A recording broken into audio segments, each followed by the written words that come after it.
Nadie da en una universidad un cartón de escritor, No. ni de poeta, ¿no? Es un oficio como ser jardinero. Otro escritor que me ha marcado desde muy joven es Osvaldo Reynoso, peruano, y después Mario Vargas Llosa, ¿no?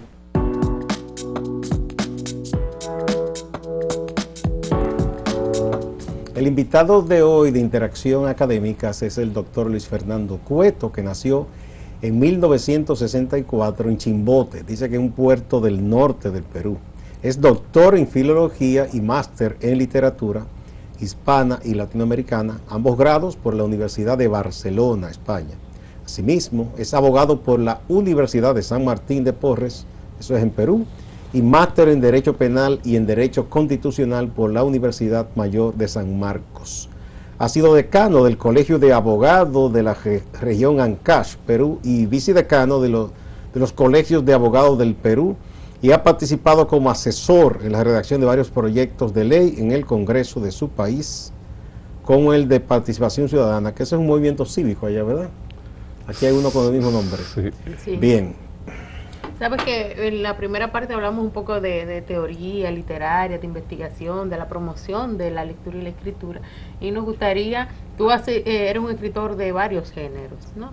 Y a mí siempre me causa mucha curiosidad cómo los autores y las autoras pues hacen estos rejuegos, ¿no?, literarios para la producción en diferentes géneros, porque en lo personal es como hablar diferentes idiomas, ¿no?, de la escritura. Entonces me gustaría que tú nos contaras un poco de tus procesos de escritura y de tus textos, ¿no? Empecé a escribir casi desde el colegio, ¿no? Pero ya en la universidad escribía más poesía, ¿no?, que relatos.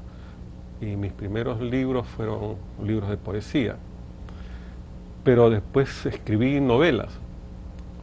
Entonces escribí mis primeras novelas a los 20 y tantos años, 2, y las tenía sin publicar. Y después ya quise intentar con el cuento, ¿no? Yo empecé al revés, primero escribiendo novelas y después cuento, porque siempre le tenía un poco de respeto, o mucho respeto, pero un poco de temor al cuento. Al cuento más que a la novela. Sí, y es que para mí el cuento es un trabajo acabado, casi perfecto, ¿no? Y yo no me sentía en la capacidad de hacer cuentos. Hasta que en un tiempo yo dije, no, todas las historias que tengo en la cabeza no las voy a poder llevar a la novela. Hiladamente en una novela. Sí, porque yo hago novelas como pequeños células que se van contando pequeñas historias, y de ahí hago un edificio grande, ¿no? Entonces había muchas pequeñas historias que no podían entrar. Ya había células que estaban como muy independientes. Sí, y comencé a hacer mis primeros cuentos, ¿no? Hasta que ya hace unos años atrás ya gané un premio nacional en el Perú de cuentos, y yo ya tengo la certeza Valió la pena tenerle el respeto. No estaba muy desencaminado, ¿no? Y también he hecho pues ensayos, ¿no? He escrito algunos libros de ensayos, y creo que para los ensayos se necesita un poco ya de más bagaje, más conocimiento, sí, y un poco más de tranquilidad para reflexionar, ¿no? Y yo creo que ¿Los ensayos son más de literatura o son de filosofía y son derecho? Que de literatura y son de sociología, y también vinculados con la historia, ¿no? Tengo, por ejemplo, un ensayo último grande, que es un ensayo sobre José María Arguedas, pero vinculado a las migraciones que hay en el Perú y a la nueva cultura emergente en el Perú, que se llama la cultura chicha, que es una cultura producto de las migraciones, ¿no? Entonces tengo esas miradas, y también he hecho ensayos sobre escritores peruanos, ¿no? Pero como digo, ¿no?, son parte ya de reflexionar acerca de los temas, ¿no?, y de llevar esas reflexiones a los libros. Yo una vez estaba leyendo a George Steiner, y él decía, ¿no?, la diferencia entre un lector judío y un lector de otra religión es que el lector judío lee con un lapicero y un bloc a la mano. Entonces, cuando acaba de leer, tiene listo un ensayo. Entonces, yo tomé ese consejo, ¿no? Sí, claro. Porque era un lector muy disperso, muy indisciplinado. Y después comencé a leer para sacar citas. Se hizo más metódico. Sí, sacar referencias. Porque uno no sabe lo que tiene dentro, ¿no? Todos tenemos mucha información por dentro, hasta los que no leen, ¿no?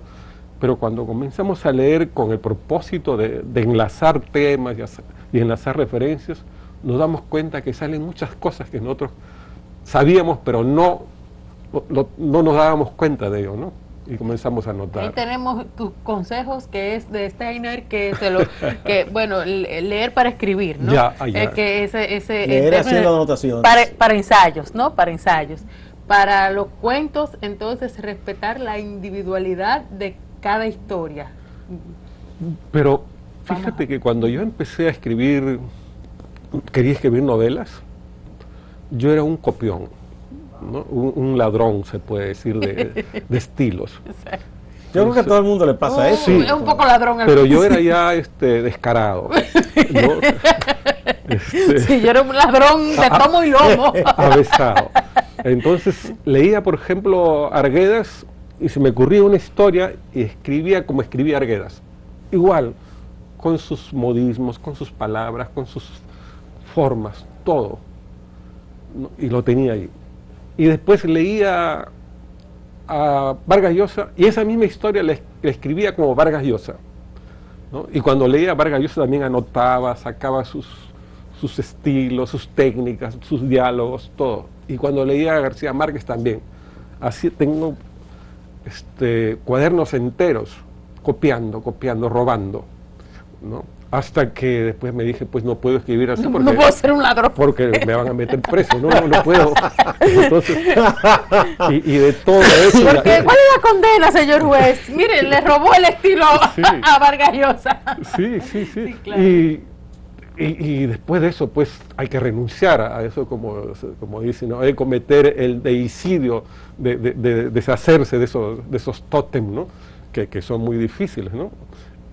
Pero no se puede escribir pues de ese estilo, ¿no? Hay que buscar una forma, una nueva forma de expresión, hay que buscar un propio camino, ¿no? Y eso es difícil al comienzo, pero se hace poco a poco, pues, ¿no? Por eso yo digo, ¿no? El que quiere escribir tiene que empezar joven para tener mucho tiempo para pulir. Bueno, ese era un consejo que lo ha dicho García Márquez, que le dio Juan Bosch, el dominicano, diciendo que tratara temprano de encontrar su estilo, de marcar su diferencia. Es que es un oficio, ¿no? Nadie da en una universidad un cartón de escritor, no, ni de poeta, ¿no?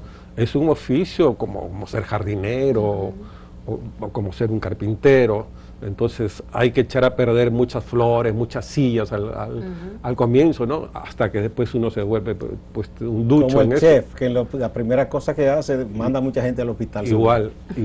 Hasta que aprende a cocinar. Sí. Pero no nos has hablado de la poesía, nos has hablado de la novela, el cuento, y la poesía, que fue tu primer contacto con la literatura y con la creación. ¿Tú encontraste tu voz poética muy temprano? Sí, yo escribí 2 poemarios y los publiqué. Ahora escribo mucha poesía cuando estoy solo y estoy tranquilo, pero no publico desde entonces porque los editores no se vende primero. Quieren publicar, no se vende. Esa es la verdad. Y no me buscan para publicar poesía, sino narrativa, ¿no? Sí, claro. Porque invierten para recuperar su plata, al menos, ¿no? O sea, en estos momentos el mercado, una palabrita que a mí no me gusta mucho, pero en todo hay mercado, prefiere más la narrativa entonces. O entiende los editores que les deja más plata. Sí, pero hay algunos que son suicidas y publican tiene vocación suicida. Poesía, ¿no? Pero es necesario porque toda sociedad tiene sus poetas, ¿no? Y la poesía es inevitable que surja, ¿no? En las comunidades, en los seres humanos. Desde que estamos en la tierra, primero fuimos poetas. Bueno, algunos como el chileno Bolaño dice, bueno, en estos tiempos, hace unos años, ya la poesía está dentro de la misma narrativa, ¿verdad? Dice él, como que ya se ha convertido como un género casi... Muchos dicen que la poesía está en todas partes, en el cine también. Yo no me lo he creído tanto. No, pero... no creo. La poesía está en el poema, yo sigo la idea que tenía Heidegger sobre el lenguaje, ¿no? En la poesía, el lenguaje nos precede a nosotros, ¿no? Como seres. Muy bien. Y es verdad, nosotros inventamos el lenguaje es un producto cultural, pero una vez que está ese cuerpo formado, el lenguaje nos precede para adelante, para darnos un sentido. Toma vida propia, ¿no? ya. Por eso el ser y la esencia, ¿no? Un ser y la esencia es el sentido, y ese sentido nos da el lenguaje, ¿no? Es un ser sin ese lenguaje, sin esa cultura, es la nada, ¿no? Por eso decía, poco a poco somos un ser camino a la nada. Es una frase de Heidegger que tomó Sartre para escribir su libro, ¿no? El ser y la nada. Vamos a otra parte. Sin ese cuerpo semiótico de significados que nos precede y nos envuelven, no tenemos sentido. Bien. Se nos ha revelado un dato que no podemos dejarlo pasar, Gustavo. Una primicia. Una primicia. Historia oculta de las estrellas. Sí. Háblenos de eso, profesor. Es mi última novela que está inédita. Está ambientada en Barcelona, en un barrio que se llama Nou Barris, en Barcelona, que es un barrio que tiene la mayor densidad de población proveniente de República Dominicana. Qué bien. Es como estar en República Dominicana, pero en Barcelona, en Europa. Y es un barrio muy alegre, como ustedes podrán entender, ¿no? Con mucho bullicio, con muchas risas y con muchas amistades. Entonces, en ese barrio yo llegué a vivir para seguir primero la maestría y después el doctorado. Y hice muchas amistades y muchas aventuras, muchas historias, ¿no? Entonces se me ocurrió hacer una historia de un chico que llega a estudiar una maestría y le pasan muchas peripecias, y entre ellas pues conoce a una chica dominicana que estaba un poco loca, y es ella la que lleva siempre el mando de las historias, de las aventuras, y lo lleva a este chico por todos lados, ¿no? A las finales tienen una historia de amor un poco enredada, ¿no? Pero con mucha ficción y con mucha visión sobre las comunidades en una sociedad cosmopolita, globalizada, ¿no? Porque aparte de los dominicanos, pues habían comunidades de moros y de árabes y de gente venida del África subsahariana, de todas partes del mundo, que se reúnen en Barcelona, porque es un crisol de culturas y de razas, ¿no? Cómo va cambiando las costumbres con este fenómeno de la interculturalidad, ¿no? Pero lo que tienen en común todos los que llegan a ese lugar es una estrella, ¿no? Una propuesta hacia el futuro por la que arriesgan todo, dejan sus países, sus familias, sus antiguos amores, y se van hacia lo desconocido, todo, ¿no? Y todos tienen una historia detrás, ¿no? Por eso que se llama historia oculta de las estrellas. Y aparte muchos adoptan otras identidades, ¿no? Porque hay personas que, por ejemplo, uno de los personajes es una chica boliviana que se hace pasar por argentina, ¿no? Y así hay muchos que se van cambiando y se van trastocando en esta vorágine, pues, de la globalización, donde se pierden identidades, se pierden las culturas, hasta los nombres, ¿no? Entonces es una historia que está envuelta en esta vorágine, y creo que un signo de eso es la velocidad en que se van cambiando los patrones culturales, ¿no? Pero con muchas aventuras, con muchas anécdotas y con mucho humor. ¿Cuándo la tendremos con mucho humor circulando esa novela? Yo espero publicarla este año, quizá antes de fin de año. Estaba haciendo tratos para publicarla en México porque este año es la Feria de Guadalajara. No hay un país invitado, sino una ciudad, y esa ciudad es Barcelona. Entonces me gustaría que se publique en ese contexto, y presentarlo allá, pero ahora las editoriales se programan con muchas anticipaciones, ¿no? Para publicar, pues hay que estar haciendo trámite 2, 3 años antes, y es todo toda una tramitología, como una burocracia casi estatal. Sí. Sabes que nosotros nos gusta siempre que los autores lean algo, pero no vinimos preparados para eso, sino que nos hable de tus lecturas, de tus autores. Nos dijiste tus procesos de lectura cómo son, pero no nos has hablado de tus autores y tus autoras pues de cabecera. Yo tengo muchos autores que me han marcado profundamente, ¿no? Yo recuerdo que el primer autor que leí que me marcó fue José María Arguedas, con un cuento que es un cuento que se llama Guarmi Cuyay, que en quechua quiere decir amor de niño, que es un niño que pasa muchas cosas en su infancia, pero que era enamoradizo.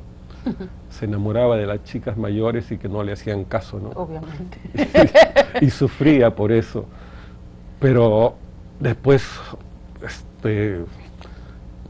otro escritor que me ha marcado desde muy joven es Osvaldo Reynoso, peruano, y después Mario Vargas Llosa, ¿no? Naturalmente, siendo peruano.